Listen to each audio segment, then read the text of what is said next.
Well, the media and politicians and everyone, all the editorial boards of the nation's biggest paper, including the Wall Street Journal, that wrote Mr. Kimmel's words were only moderately offensive. We want to be clear that none of this justifies the right's resort to regulatory censorship.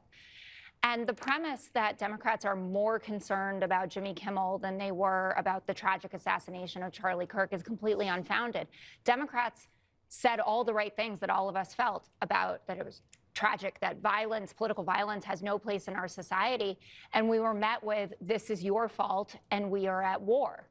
There's been this move today to rewrite the story of how Jimmy Kimmel ended up being indefinitely suspended, to absolve Brendan Carr of his role in this and the government's larger role in it. But the timeline just doesn't add up. I've heard, well, read the Hollywood Reporter and read the Wall Street Journal on this.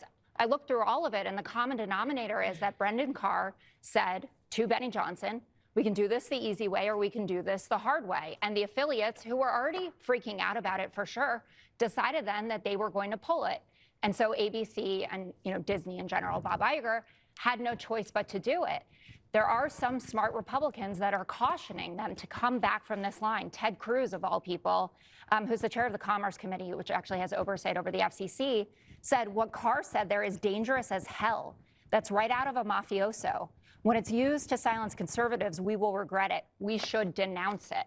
So I understand now we don't live in cancel culture. It's just consequence culture.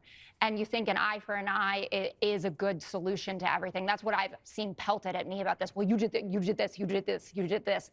That is not a way to run a free society. And you can't just trample on the First Amendment because something tragic and horrible happened.